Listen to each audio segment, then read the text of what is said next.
Good morning and welcome to Train Shed Tuesday with Budget Model Railways.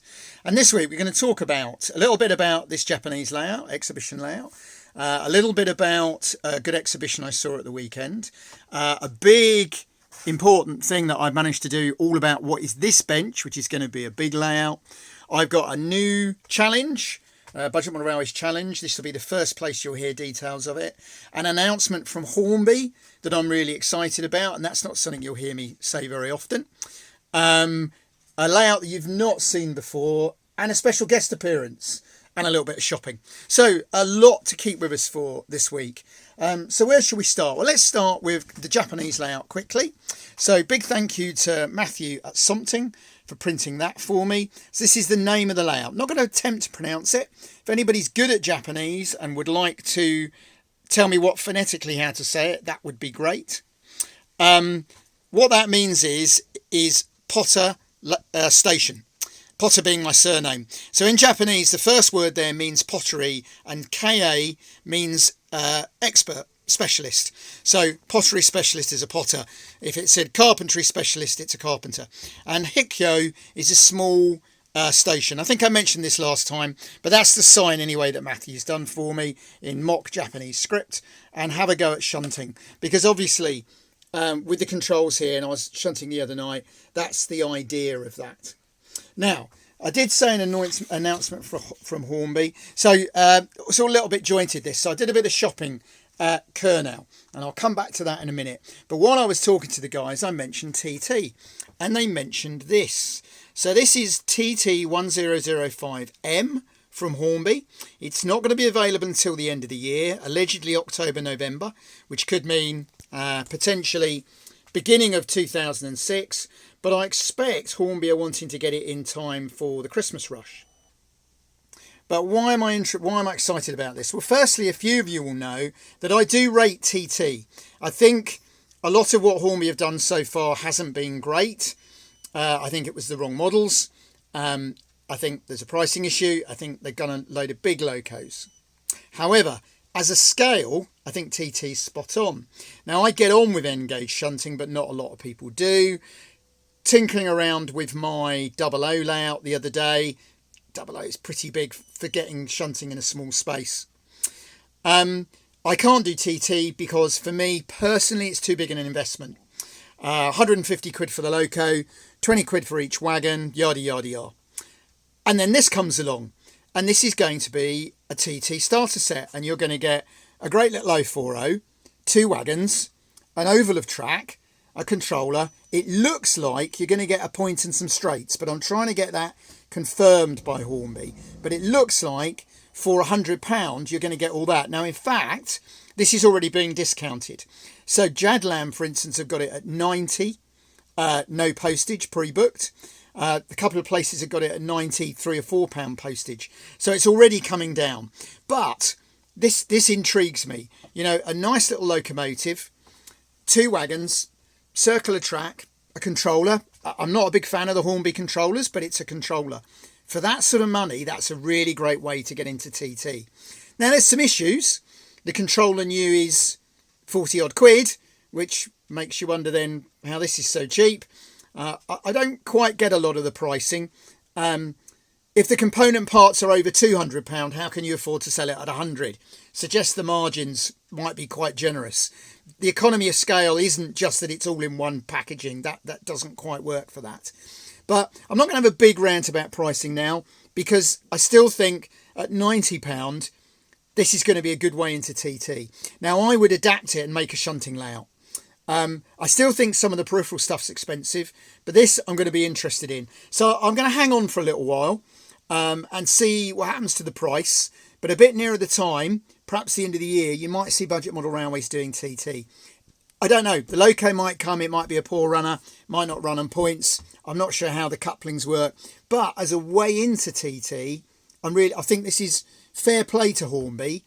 When you're looking at 150 quid for the cheapest loco, and this is going to be £90 for a loco, wagons and all the bells and whistles, that's going to be interesting.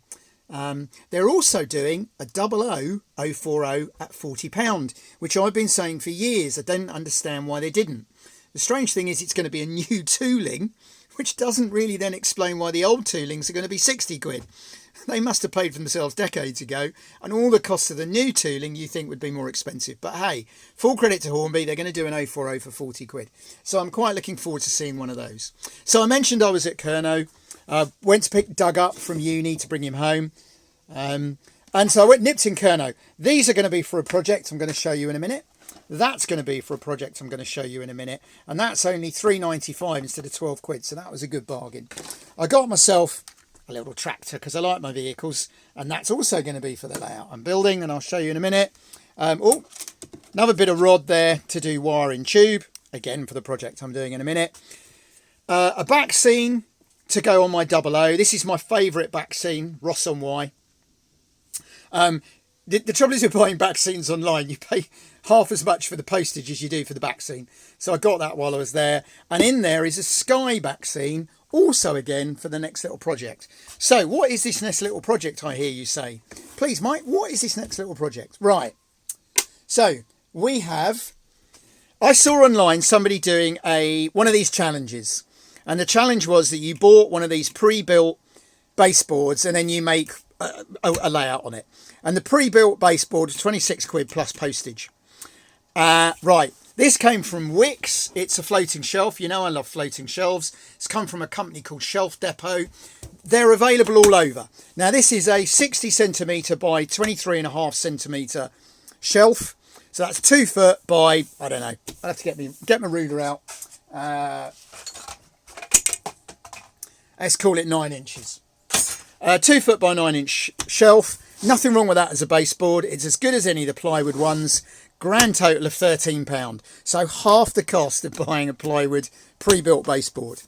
And I'm going to do a little challenge on it. I'm going to do a video a bit later on, about a month or so. Doug's going to set a website up for me so that people can send their photos in. And the idea is there'll be some criteria. You can do whatever scale you want, but there must be 1 point.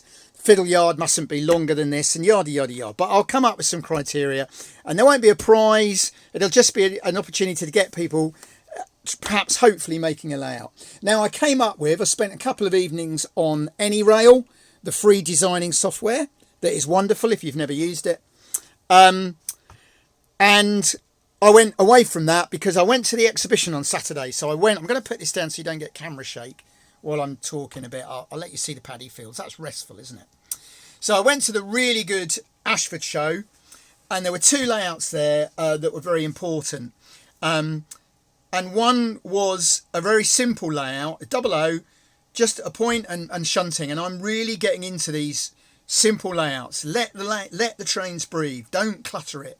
So despite having some really clever track plans I came up with, I decided to do this.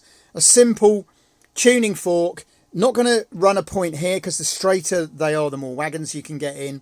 1 point. It's going to be minimalist. We're going to have a little station here. That's the 2 huts I've just bought.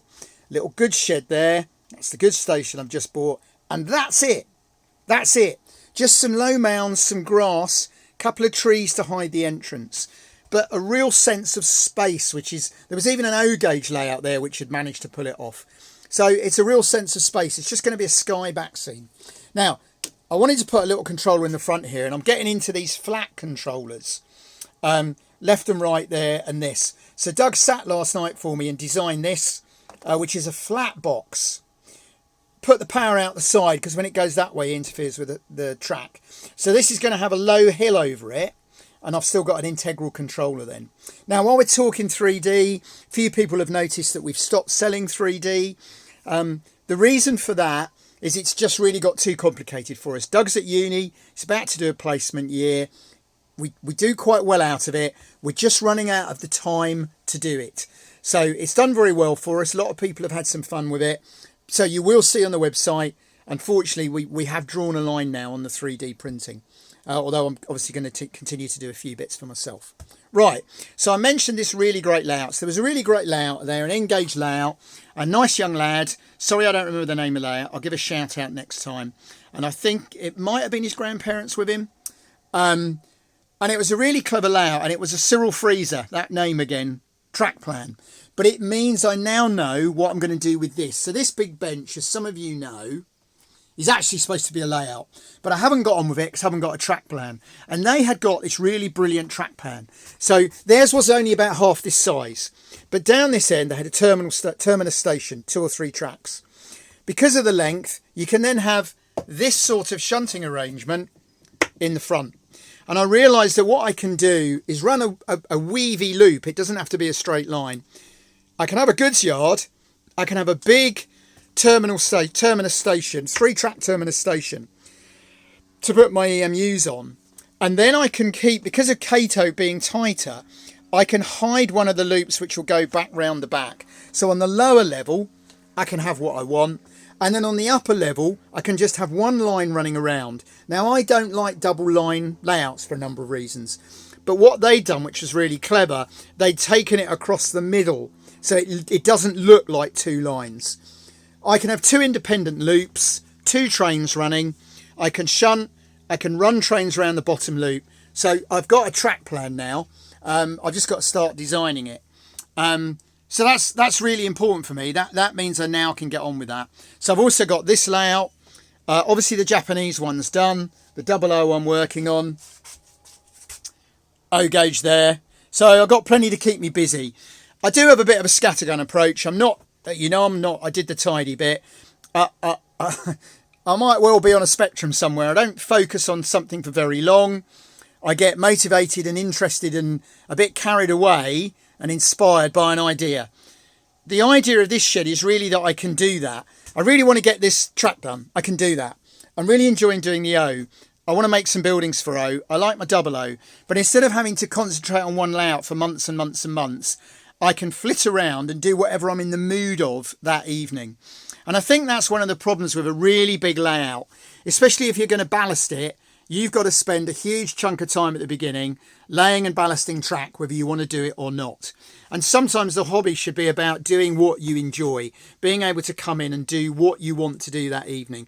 And I'm going to be very fortunate with these number of layouts. So there we go. I'm going to just show you one more quick layout in a minute. I've done the announcement from Hornby, the competition, the challenge that's coming up. And you've seen a sneak preview, those of you that have watched through.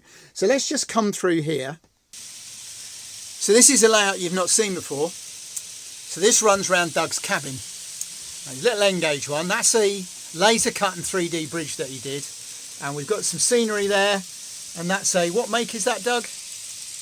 Revolution Trains. Revolution Trains class 92. 92. Look how many wagons that's pulling. Now those wagons are 3D printed by Doug. And they're on bogies bought from China, which have then had metal wheels put on them. That is a nuclear flask train. Now you know how much they cost new in N-gauge. How much is it, Doug? Over £200 for the set. And Doug's 3D printed them, designed them and 3D printed them himself. So there you go, that's a layout you've not seen before. And I'll just spin round now. He's trying to hide. Hello. Hello. So that's Doug. The last time some of you saw him, he was about 4 foot tall. He's 21 now. And at uni. So there we go, this is his layout.